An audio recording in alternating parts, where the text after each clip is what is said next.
Reunion. Hello, y'all. I was selling crack on a private jet up in the hell and back. But no confusion, this a reunion. Hello, y'all. Welcome back. Get murder here. He counting money. He said, "Can man, the hell with rap. I'm only here to shit on niggas and piss on bitches. Welcome ass. I bought jewelry and bikes, nigga.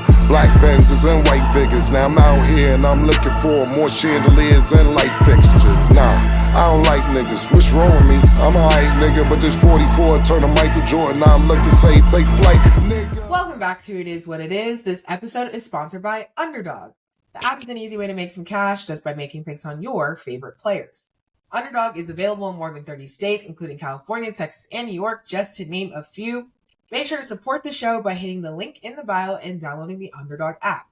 Use code Mase, Cam, or STAT to get up to $1,000 in bonus credits with your first deposit and a free pick. I'm Treasure Wilson, aka Stat Baby, along with your host Mase.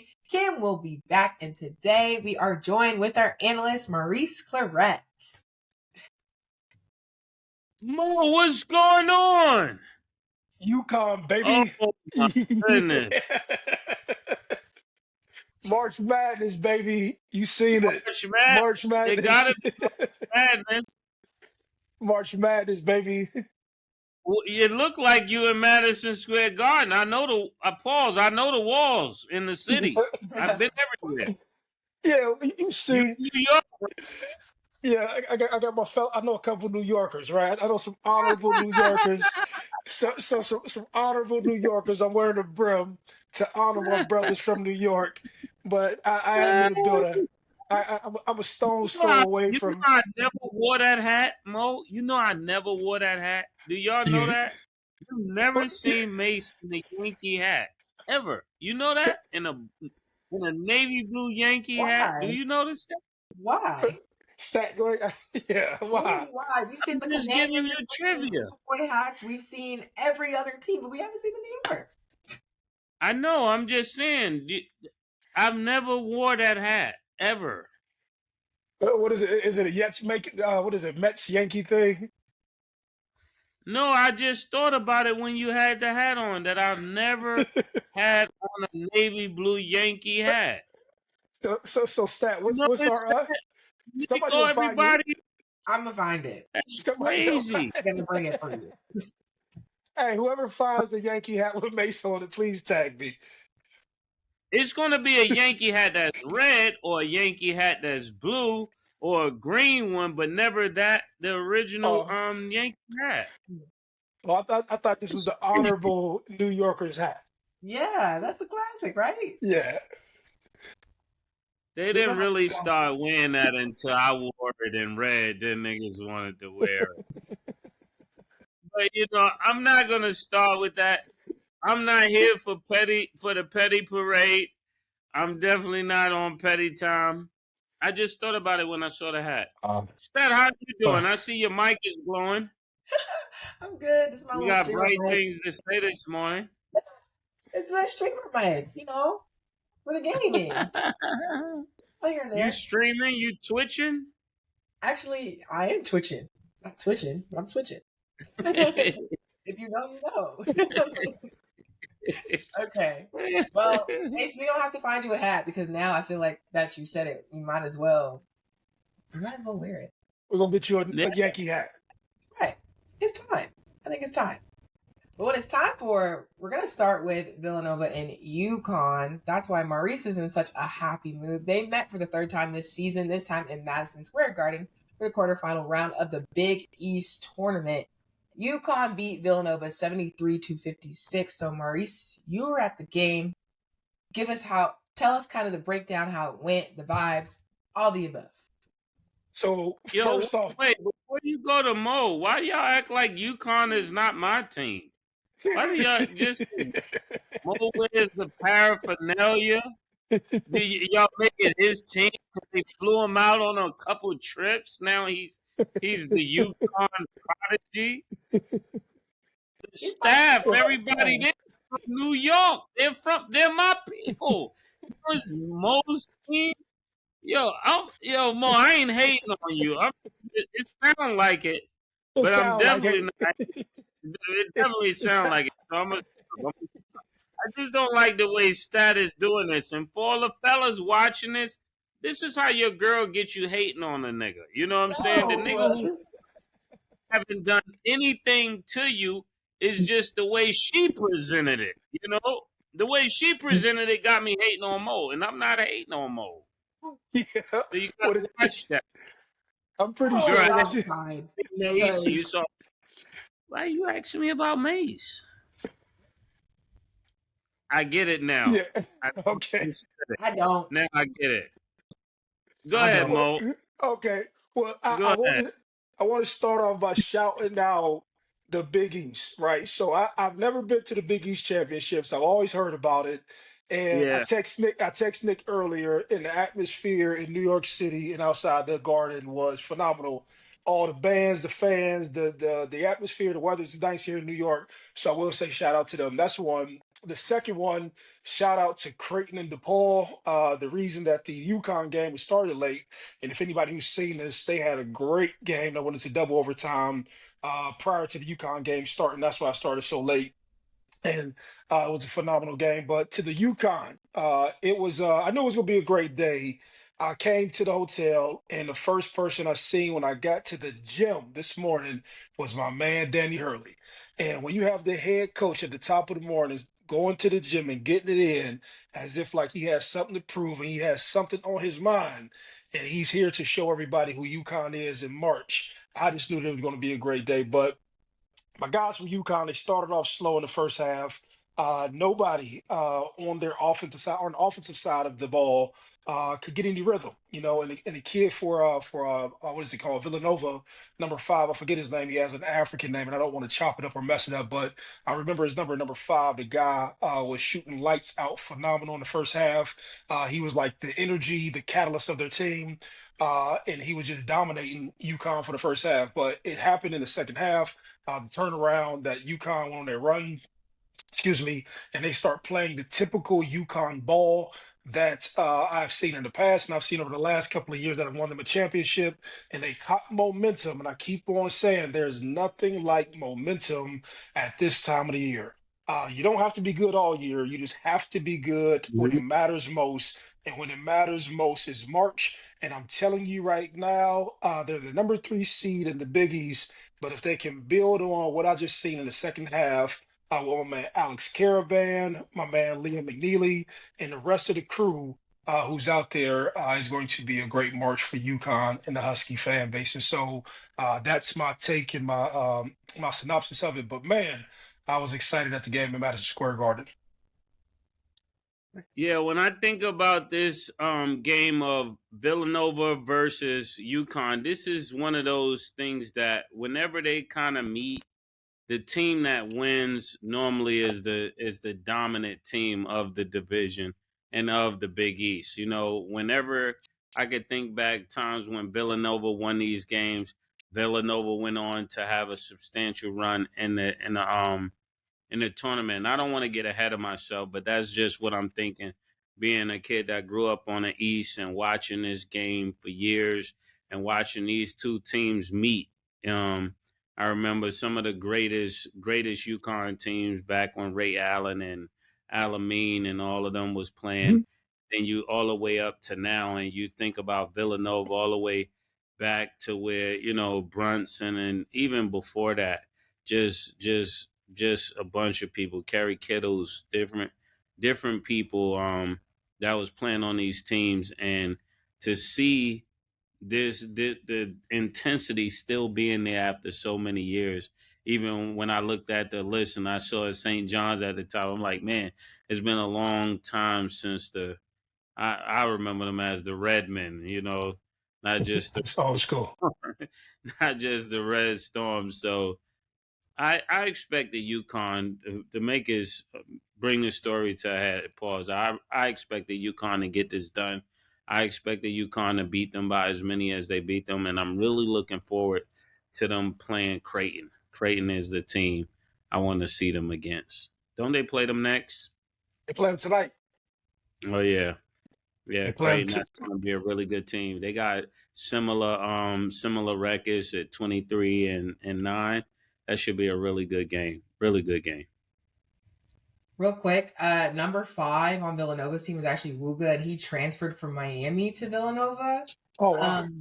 Yeah, so he was balling, but again, you cannot do it all on your own. You kind of need the team. And I'm not saying like they were slacking or anything. I think everybody was doing what they were supposed to do, but it just wasn't enough because when you got him scoring 25 points, 4 rebounds, and the rest of the team kind of slacking out there. That's why like UConn is that standard when you guys have a very good roster where everybody kind of plays their part as they should. So Yeah. I'm excited for But y'all. You have to be excited about Maurice because it's nice when your team is winning, of course. But yeah, you know, one thing I seen, and too, shout out to all of the legends who are in the building. I seen Rip Hamilton. I seen obviously Tim Thomas went to Villanova, and I seen Rudy Gay. So you know, shout out to them separately. It's just cool to see alumni who come back to the games. But I will tell you this, and this was just something that you've seen during the game or just being inside the atmosphere, something that you can't get on TV. Um, I seen throughout the game, there came a moment where you could see that even though UConn was struggling, they had been inside of these championship moments, or they had been in a situation where they had adverse conditions inside big moments. And you could see where Villanova, they almost had a time to crush UConn at the end of the first half. And they had a chance to crush them again at the second half and sort of kill the spirit. But this goes to show you, like, when you come from championship pedigrees and championship programs, and you've had your leadership who's just been in these different scenarios and they can coach you through it and guide you through it, and you just have history and wisdom and all that stuff on the sideline. Like, I've seen it from the coaches, I've seen the composure, and I'm telling you, this is for any recruit who may be looking for schools to choose in the future. Your leadership and your coach will basically reflect your development in all the way that you choose to handle adversity. And I've seen that there, and I think that that made a big difference with Alex Caravan, excuse me, and some of these veteran guys who've been at UConn inside these championship situations, play, perform, and show up inside these moments. And so, sports is so I don't know, sensitive. You know, you can have momentum, you can get momentum stolen from you. You can have a time to where you have to kill an opponent or kill the opposing fighter or whatever thing that you're actually doing, whether you're playing sport or not playing sports, whether you're playing a sport that's a team oriented or you're fighting. It's just these small moments, and I seen in a small moment, man, UConn was able to take what was inside of Villanova hands and basically bring it back home. I'm just curious, Yeah. Maurice, what do you think, and Mase, what do you think is that mindset that kind of separates the greats from mediocre? Because you talked about those moments and being able to like pick up when needed. How do you think they kind of control that for even just in their day to day and when they're doing like playing the games, practicing? How do you think they kind of continue to have that mindset to separate themselves from the rest? Just my opinion. Oh, you want to go, Mace? Go ahead. Yeah, I was gonna say the same is true when it comes to greatness, whether you're talking about boxing. The greats don't take a whole day off. They don't take a whole game off. They may have a bad quarter or a bad sequence of plays, but they Mhm. don't take the entire game off. If you ever see somebody do that, then that's what makes you think something must be wrong here, because that's what makes you great. It's your recovery time. It's how you recover from the things that happen. Like, and I hate to, pause, beat a dead horse, but Jordan, they killed his dad on the side of the road. He came back and got the championship. He got the flu. He come back and hit the game winner and then fall out and need soup and orange juice, right? So it's the same way with Floyd. He gets clocked by Shane Mosley, Like, yep. wobbled and everything, got his composure and dominated the rest of the fight. So I'm just showing you time and time again with people that are that way. When that greatness is there, they figure out how to get it done even on the off nights. When people are not great, what separate them is the mental recovery. They're not able to recover. You get what I'm saying, Stat? Yeah, makes a lot of sense. Is the mental recovery. Whether it's rap, whether it's anything, that's how you know the greats. The greats can recover. Like, even I'll use a rapper, like somebody like Nas. He went through a lot of things, and then you turn around, he got this business and that business, and and all of these things that happen after, it seemed like where people were saying where he's at. You get what I'm saying? He was able to do it again and again. That is just a testament to that greatness. Yeah, to build on top of that, the place my mind initially went when Stat asked the question was in regards to sports. The guys who seems to get flustered are the guys who get caught up into just the emotional swings of the game. And there's so many ups and downs, and especially with basketball, you're up two, you're down two, you're up three, you're down three. Both teams are basically battling back and forth to basically, try to create some sort of separation, right? And you can see for some people that's just a lot, right? It's just a lot of emotions, and when things get tough, there's a thing called like people just being fatigued. And you just can't take that many swings or that many emotions or running through that many screens or constantly going to the hoop and grabbing the rebound or constantly sprinting back, and just your emotional will breaks down. And I think to the guys who are champions and the guys who have a different mentality, they're able to sort of go through those sort of iterations or just like May said, those sequences through the game, but still have the ability to stick to the game plan. And the people who succeed are people who stick to game plans. They're sticking to whatever the coach coaches on that week, whatever they're able to come to the sideline. And even though they knocked out, they got hit in the side of the face, they can keep their composure and they're able to implement what was taught to them throughout the week. And so it's the same thing that happened with Ohio State. You can get flustered, you can get beat up, but you'll fall back to your level of training. And that's what I'm talking about. UConn have been in so many different they've been in so many different situations before, and Villanova hasn't. You know what I'm saying? And when you get into these new situations, it's like you're in deep water, right? If you out there with a Navy SEAL, he's going to know what to do in the deep water based on his training. And so that's what I seen today. And you can see the look in people's eyes like, okay, we're in this situation. We're not performing how we want to perform, but we'll be okay. And you can see that with body language. You can see that with the guys who's sitting on the bench who's still rooting for the team. And you can even see it in the fan base. And so that's what I initially thought Stat, but those guys definitely were able to tap into something that they had going on before in these past few years. Yeah, Mo, you said something really powerful. I wanna piggyback off. Pause. When you said the statement of that people fall back to their level of training. That is Correct. 100% it. That's another part that goes with greatness. You train for these situations, so when you get in them, you know how to do it. I Yeah. remember, growing up, our coach would tell me and Cam, he'd give me the ball and just say, "Make sure y'all down 8 points," and he'll put 2 minutes on the clock, and we had to figure out how to beat this team that's up 8 points with 2 minutes on the clock. So then, being in those scenarios, or it's 5 minutes and we down 14, then he give Cam the ball and say, "You the point guard now, Mase. You on the opposite wing." And we had to figure it out. And because we were always trained like we were behind or we need to catch up. Anytime we would get together, that's why it's kind of surreal sometimes when we're together, because we know each other like that. You know what I'm saying? Like, I know what he's thinking when he's saying certain things and when he's not saying it. And not just about me and Cam, just that training that you're talking about. We would train like that. So we get somewhere and things wasn't going good, we would always be able to figure out how to get back to the top, because that's how we were trained. And that all that credit goes to our coaches. Like you said, it's the coaches. I was just bringing validity to what you said. Not that you need any validity, but our coach, as crazy as they was talking, that's how they trained us every time. Oh, y'all gonna walk to Central Park. Y'all coming back, and then y'all gonna play a team. Y'all down 17, and we only got 10 minutes. And if we win, the practice is over. If you lose, we walking back to Central Park and coming back and doing it again.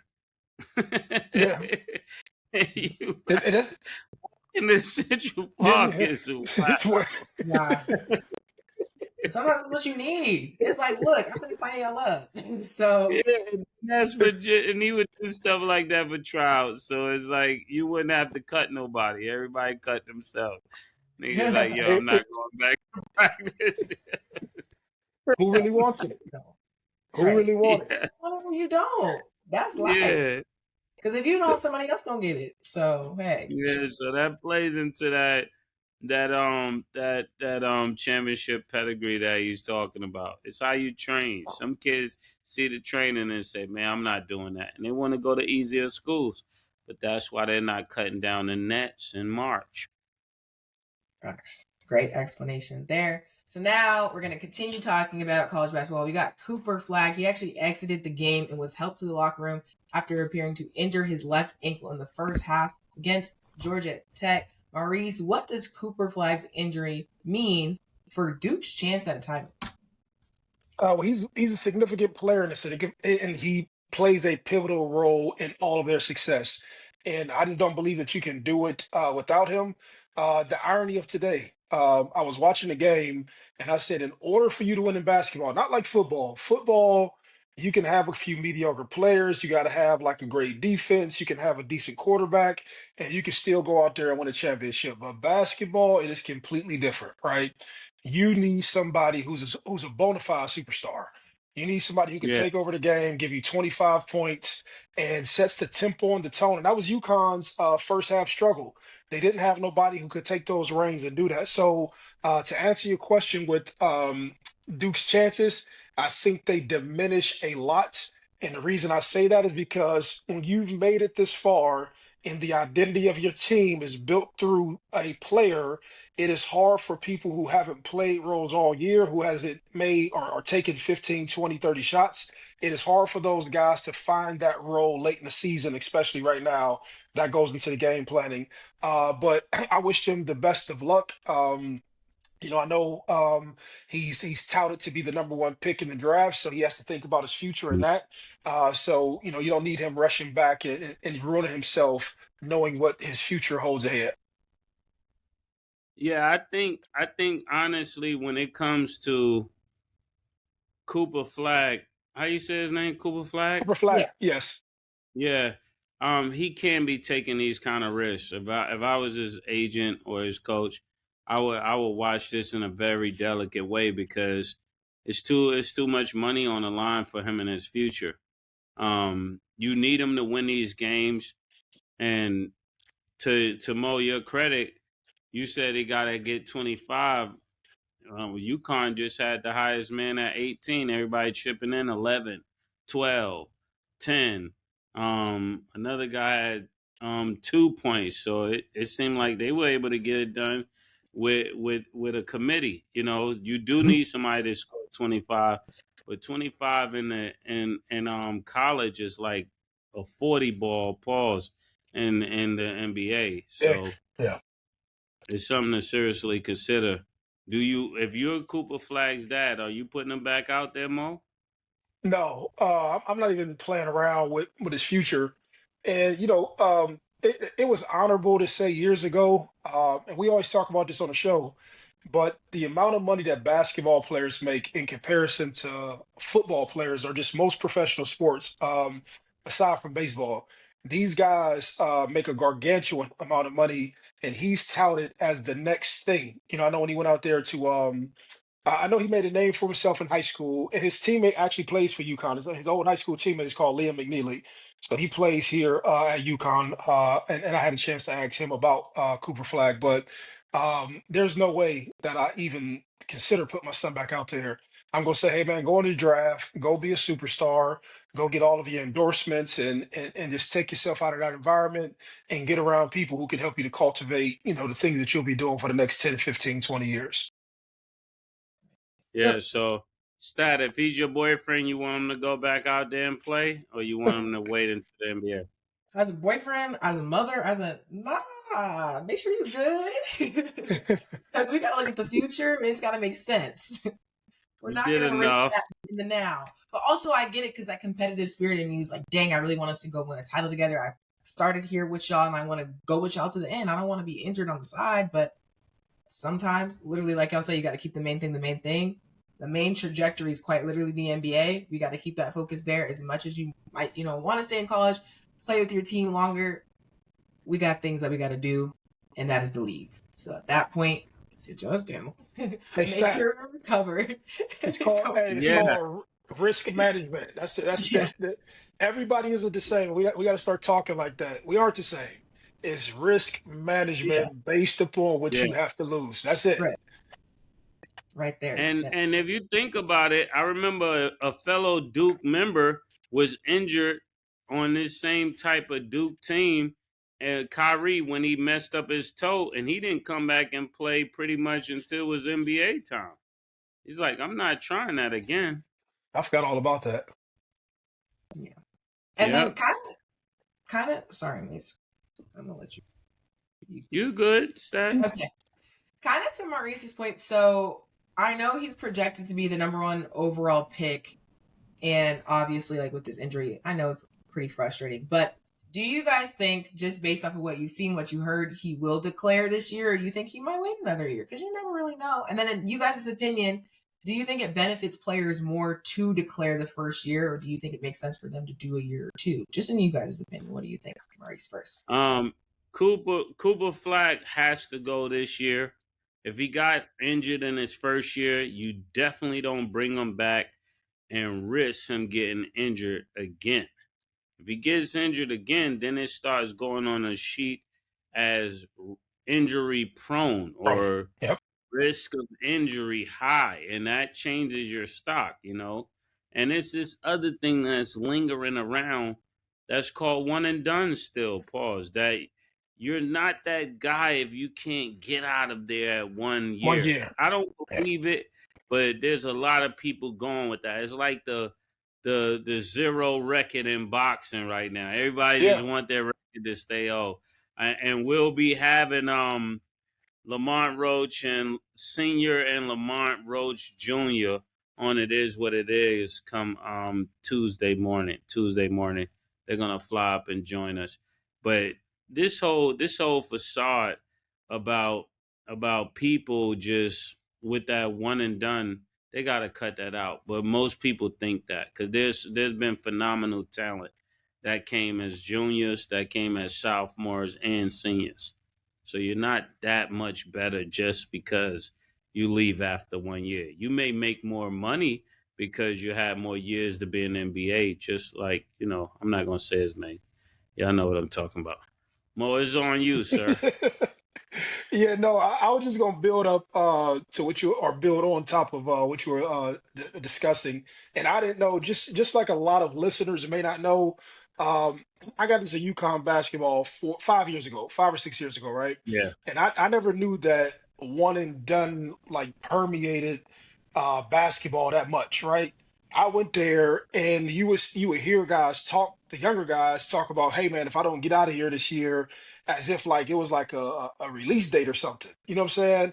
And I would say to myself, Mm-hmm. like, well, man, you can stay here, you can develop, you can, be on scholarship, and if it takes you another year, but they've created this mentality around the world of basketball in general that if you're stuck on college campus for 2 years, that you're deemed a failure. So a lot of these guys end up speeding up their development. That's the thing I'll Yeah. say to build onto that point. But back to the original point, and I don't know if Stat's old enough to know, but there's a guy by the name of Greg Oden who went to Ohio State, and Yeah. he was a guy. And if you ask Greg Oden, would he leave college earlier to basically go to the NBA and basically make money for himself? He would say yes, because I wasted a lot of time, or not. I wasted a lot of time. I don't know how long Greg Oden did at Ohio State, but he was a guy who was injury prone, or he got injured and he didn't end up. The point I'm making is he got injured and he wasn't able to maximize all of his earnings that he was supposed to make. And I'm pretty sure with Cooper Flagg, he's had a family who's probably structured his junior high years, his high school years, and all of these things to put him in a position to basically go out and make as much money as he could possible. But sometimes when we get to these college campuses, we like it to be noble to say, hey, be loyal to the university who ends up generating all the money, right? But it's this thing called life after, and I want this to be a part of our show as much as we can. It is risk management. What do I have to lose versus anything? It's all risk management. Life is risk management, and when you're Cooper Flag, you have to go because you have too much to lose. And now there may be someone who did this before who I'm about to name, but I think the one and done concept came from Calipari. Yeah. John Calipari, whether it was in Memphis, I think it started up, Yep. or or Kentucky. Kentucky, Yep. to where now let's go with Kentucky. So John Calipari gets to Kentucky, and now he's bringing in all these players that are one and done. But it's also a underwritten, how can I say it, an unstated rule that not only are we bringing in kids that should go to the NBA after 1 year, we're recruiting their replacement after Yeah. 1 year. So while you're playing, the reason why some of those kids felt that pressure, because you got 1 year to do what you're supposed to do here and go as crazy as you're supposed to go. Because if you do not go to the NBA, we're now getting the next McDonald player at your Yep. position to take your spot. And we see that happen with a few guys. And after they did the 1 year at Kentucky or the 1 year wherever they were with Calipari, now they find themselves having to go to other universities. And there's nothing wrong with that. But it was an understanding that after this year, we're going to this direction. We're going in another direction. That's a great observation Yeah. and something great that the audience can take from it.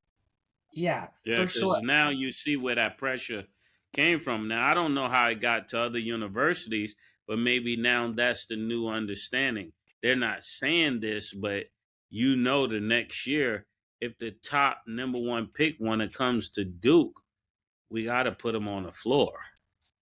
You get what I'm saying? So you got a Yeah. guard there, and then Zion, and Yeah. another guy wants to come and play there. We can't tell Zion no. Got to go. You gotta go. Yeah, that's a Go great point play because at another university. right. I wonder how that one and done concept kind of messes with athletes' mental because, like you said, if like I don't perform in this year, like there is the potential that somebody else is going to come take my spot, and that's year after year, and then having to change schools. That's a lot. So hopefully they are taking it well, and then even Cooper Flagg's point, like he is going to have, from what we've seen, he's going to have a pretty good recovery, but not everybody gets that, and so kind of like what kind of happens next when that happens and you have an injury that like prevents you from playing the rest of the season, like things like that brings in a lot of different other issues. So I wonder how those athletes handle that, but I hope that they handle it well because that's a lot, especially when transitioning into the league, to your point, Mase. Yeah. At one point, a lot of the top caliber of basketball players in the NBA West was all some of the top players. Is like each team had a Kentucky player at one point. It's Yep. like whether it was SGA or Murray or Anthony Davis, and you look at them because they're spread out, but these are all like the same team at one point. Okay, y'all. Steph Curry accepted a new role we will discuss after the break.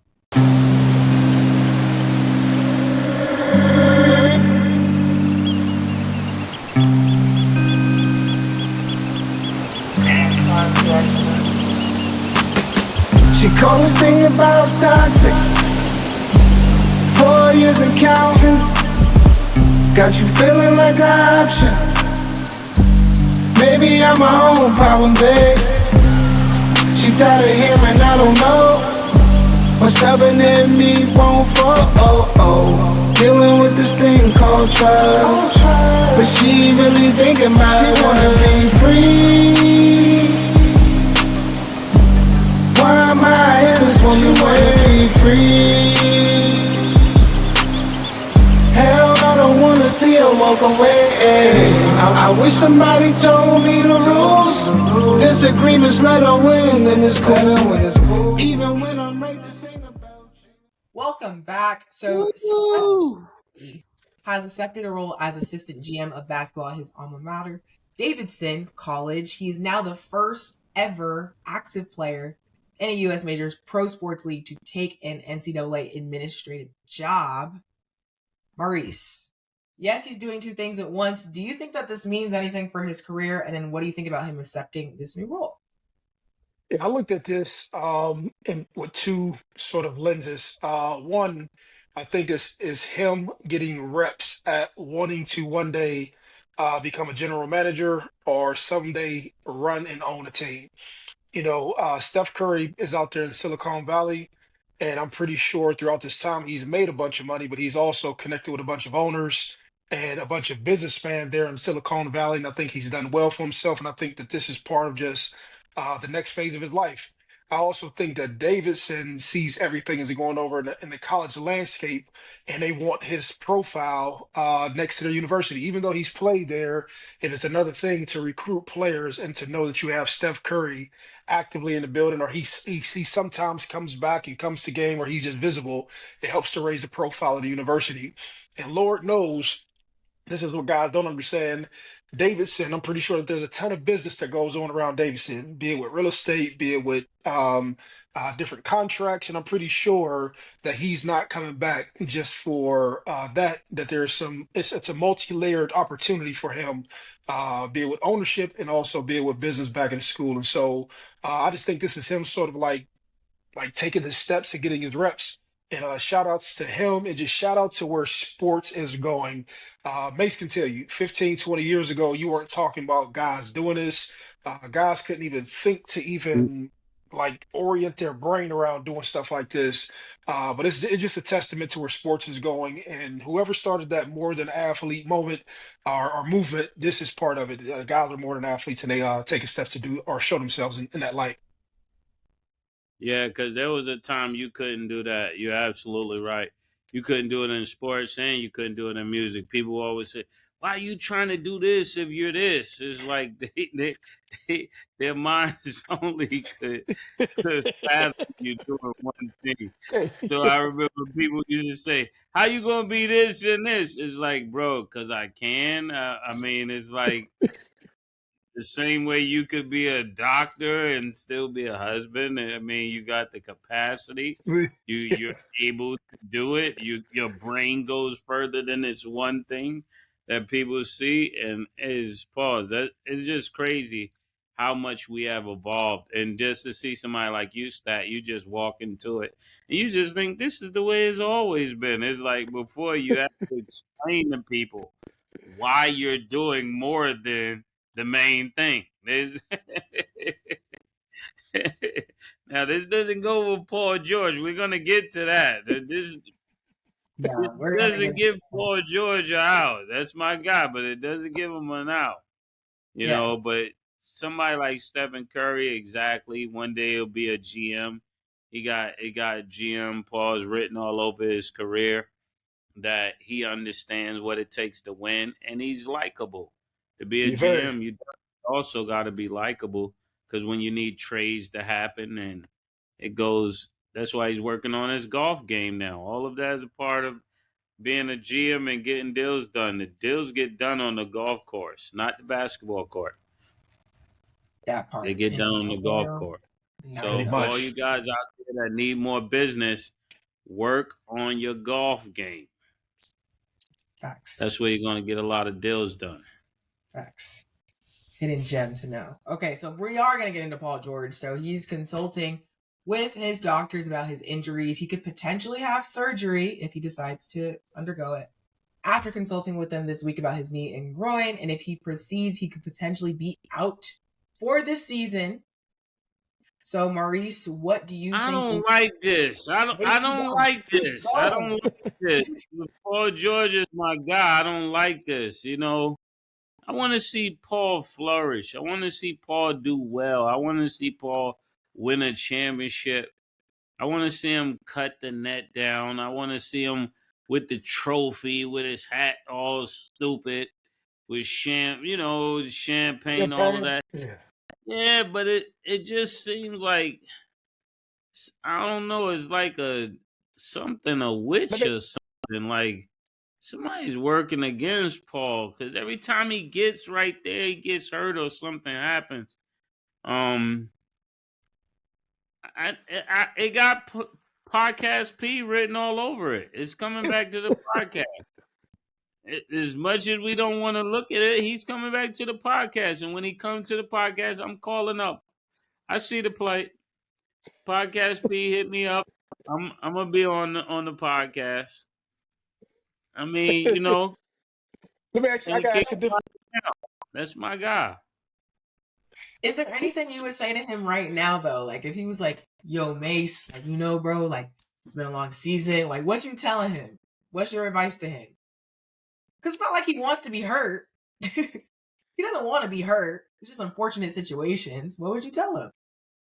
I would honestly tell him, like, all jokes aside, I would definitely tell him to get a better off-season trainer for his physical body.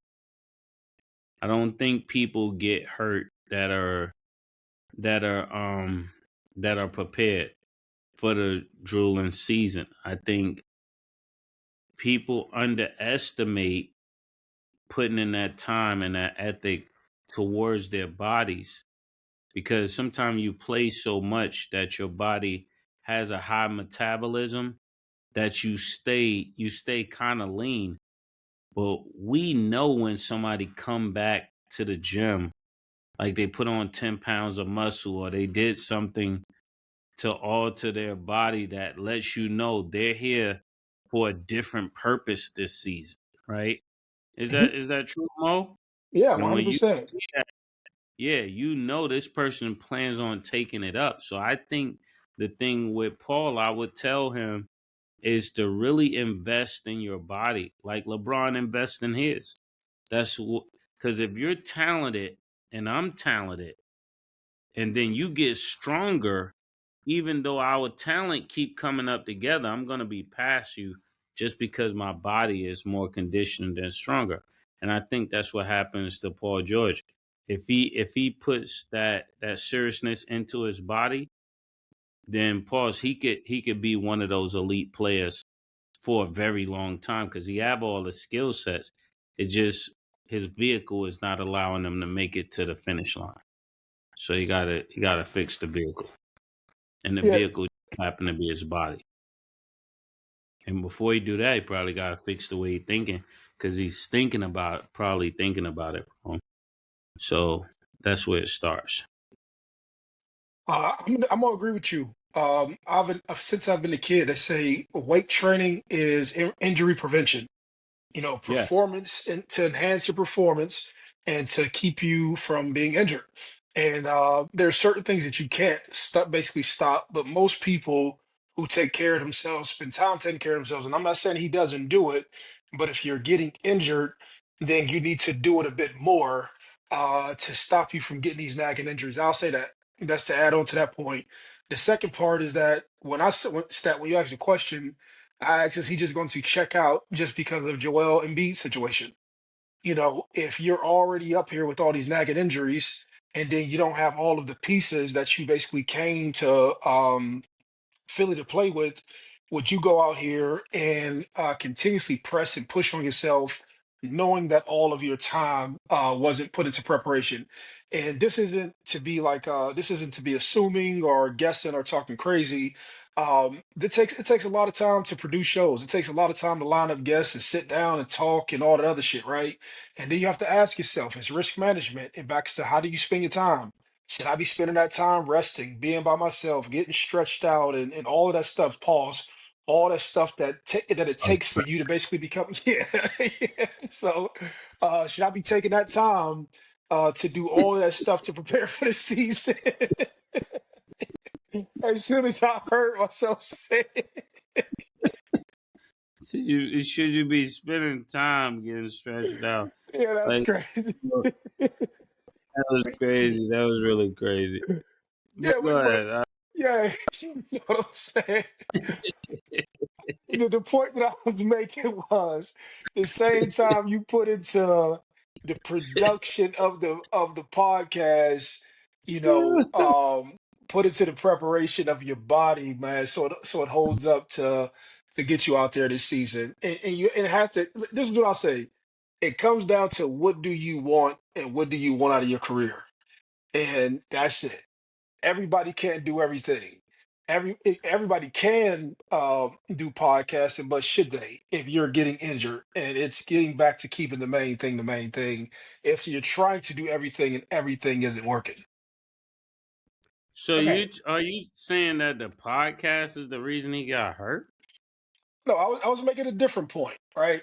Oh, So the point that I was making is the point that a lot of people make around drinking and drugging, right? And everybody can drink and drug, but everybody doesn't react the same once they drink and they drug. They don't have the same effects. They don't, you like, just because Mace does it, I can't do it. And just because Mace can drink and drug and go out there and play 50, 60, 70 plays on a football field, or you can go play a whole game after you got done smoking and going all crazy, like that's what Mace can do. And so sometimes I'm saying, like, with the podcasting thing, he may see other people doing it, right? But his life may not be able to work the same while he's doing the other thing that isn't the main thing. And since the main thing isn't working, I've just learned over time to cut away all things that isn't the main thing that pays you.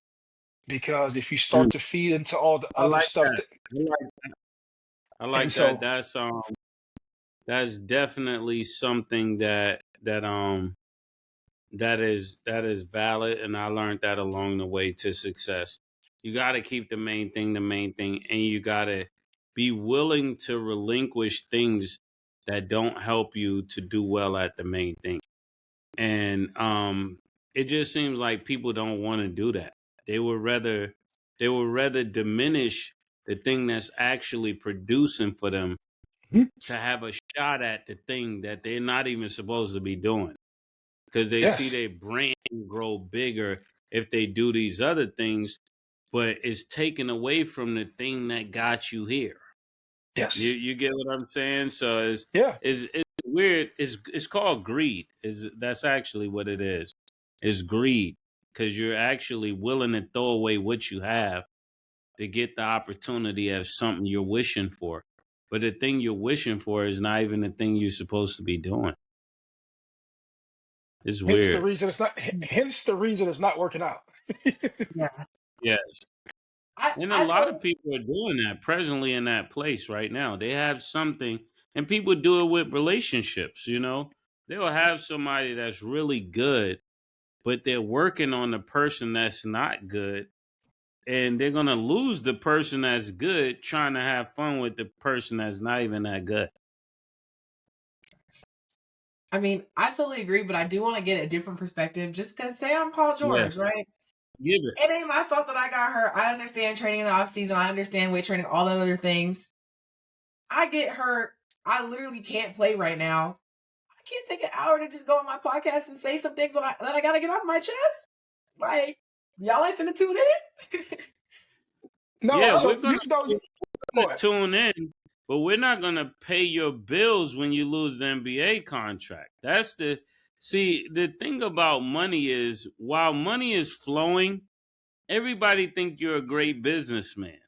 It's not until the money slows up that we find out what you really did with your money, because we Yes, can't see your mistakes while checks are still coming in. If checks are still coming in, nobody knows all of the crazy stuff you do. It's when the checks stop rolling in that you recognize, hey, you should have been doing something else. And that's what you're saying right now. You're saying, well, shouldn't I have an hour for this?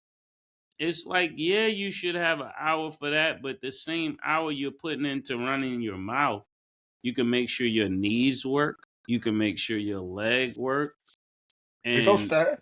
focus is on talking to people and not realizing the only reason these people want to talk to you is because you play basketball. So why don't you play basketball? Like, you Yes, see what I'm saying? Like, people wanted to talk to me because, like, the only purpose of the real reason why it's so crazy with us doing this show is because of rap. So if nigga you want to act like you don't ever have to rap, that's why we talking to you. We're not talking to you because your waves is spinning. We're not talking to you because you got a fur headband on that's pink. No, the only reason the fur headband works is because we like your raps. If we didn't like your raps, who cares what you got on? That's this generation, right? You see what I got on? No. We only like the silver shiny suit because the song was good. yes, Right? correct, correct. We don't know why CeeLo had that on. Right when CeeLo had his shirt off and the fur on. But we understand the outfit because we like Goody Mob. If we don't like Goody Mob, we just be like, what is he doing? You doing? Yes. Doing too much. So Stat, I'm trying to help you. I'm trying to help you early in the game. So So Stat, you that don't is get off the game. Look at me down here. Oh, I'm down there. Like, listen. We know you from It Is What It Is. What are you doing over here? I'm just giving you the game because I'm telling you, this generation is crazy. that is wisdom. Just because you can, and look, just Like, because you can doesn't mean you should. yeah, like I'm in a beautiful hotel. I got a big living room. Like I stay in hotels that are like houses, right? I don't stay in like the regular hotel. I could have the whole hood in here. Doesn't mean I should. Doesn't mean a few watches won't go missing. But you know, for the podcast, it'll look crazy. I'm in here with little T-Dog, shoot 'em up, bang bang, Black George, right? 63rd Mob. I'm not even mad at that. You're right. And they like, look at Murder, he's still outside. Don't call me Murder no more, man. They got trials coming up. My name is Mason Betha. I don't have no problems with Puff. I'm not dropping no album on Puff's Day. Listen, just because you can, Mo, Don't mean you just should. should. I like that. See, I like smart people around me. Edging you on Mace, drop it on Puff's birthday. Nah. Because them will be the same people like, no, why they come get Mace? They said he got information. I don't. We were playing. All you out there trying to link us in. We're totally playing. The whole purpose about Now We Even is just to give back to our fans and to give back free concerts and to give back free performances. Like I told y'all last week, I come perform at your birthday parties. And I'm going to give the music out, but I'm not doing it for the money. I'm not doing it for sales. I'm doing it to give back. I feel like I owe some music to the world, especially people that are fans of mine. I'm not doing it to say anything about Puff. I have no revenge for nobody. My life is way too good. My family's good. My children's good. I even got a pretty dog. My life. Yeah, for it. You get what I'm telling you? God just blessed me. I ain't gonna lie. Got a pretty wife, a pretty life.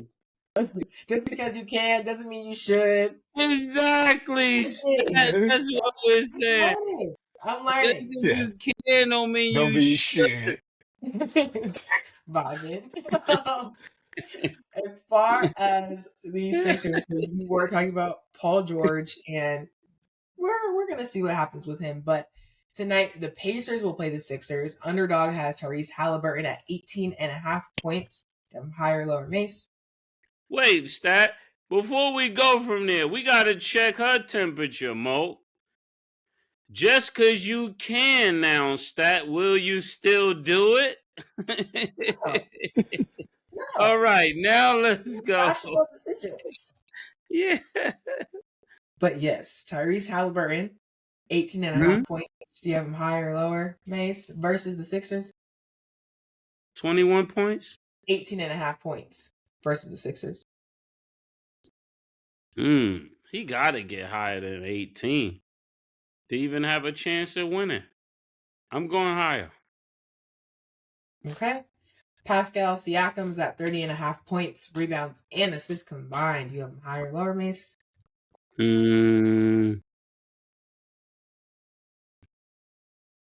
Higher. Okay. And then Kelly Oubre's at 15.5 points. Do you have him higher or lower? Lower.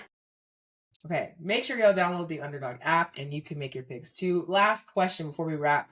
We just gonna switch gears to football really quick because I just want to get y'all's thoughts. Aaron Rodgers. We don't know. We still don't know where he's going. What do you guys realistically think is next for him? What do we think is the best fit? What do we think is going on with this man, Maurice? For Aaron Rodgers' sake, just because I think Aaron Rodgers is a football legend, a living legend. I want to see him go somewhere where he can either win or go on a Super Bowl run. I'm not one of those people who like to see guys who have like great legacies or great careers. And then, we talk about Westbrook, how guys sort of get passed around to different teams and different franchises. And at the end of their career, they just have like some moments that aren't so pretty. But Aaron Rodgers, I know he took a lot of flack for going to Jets. I know he took a lot of flack for some of his political stances. But I'm just still one of those people who has like some level of optimism for people who've had great careers. You want to see these guys end on like a stronger run. So I don't know what team he could go to that he would contribute and they would go on a championship run. I don't have that right now. But that's how I want to see him. Like, I'm a Browns fan, but I don't want to see him come to the Browns. He won't take us to a Super Bowl. I just want to see him go to somewhere where he can just have a shot at ending his career right. Yeah, I think Aaron Rodgers got to go to the Steelers as much as Stat doesn't want it. I think the best place for him is over there with Statnam. So, however that goes, Statnam could deal with it. Stat, they got all the personnel over there. Papa Stat, he can see over the line. What else? He can throw the ball deep, pause, And they got Mike Tomlin, so that you don't have to worry about him getting out of pocket. He can't talk crazy to Mike Tomlin, so this will be perfect for Stat and the rest of our team. How do you feel about it, Stat? Yeah, all that's cute in theory, and much respect to Aaron Rodgers because he is a great. The answer is no. You hating on Aaron Rodgers, Stat? Not ever hating on no other man who's doing his passion, getting to his bag, and doing his thing. He's a great. He gets that. I give him that. But we do not want him on the Steelers. Mike T might, and if he decides that, cool. I'm rocking with what Mike T says. Stat, you better never get old, Stat. Y'all young people don't got no sympathy for people that get a little older than you. I know that. I got sympathy for everybody who deserves it. Why don't you want him on the team, Stat? Tell me that. I would rather have Russell Wilson. I just thought that's not what I asked. No, that's not what I asked. I would rather have Russell Wilson. To me, Aaron Rodgers didn't have a good season. I don't want to deal with his attitude in our locker room. I thought he couldn't see over the line. Steelers just re-signed Mason Rudolph. Use him, figure something out. I'm good. We're good. Okay. And that's fine. Respectfully. I thought he couldn't see over the line. I think in this situation, because we've seen Can he see over the line? Win streak, Russell Wilson. I want to get it on record. Can he see over the line? Sometimes. Oh my goodness! Everything confirmed it too. So I got Mike backing me up. I got Papa Stat backing me up, and I got me and Mase backing me up. Yeah, I see it. Can you see my eyes? Because I can see you. Do something. Do something. Do something. Situation's a mess right now. Do something on camera. Let's see if I can see you. I'm gonna put a number up. Okay, go ahead. What number was that?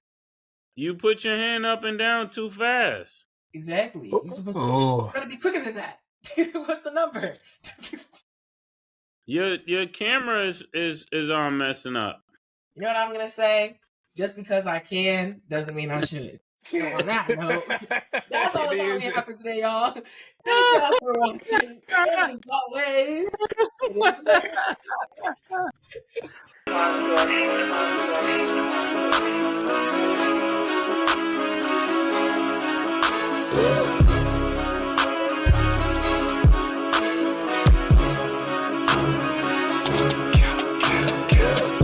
What you want, nigga? Everything, nigga, super size.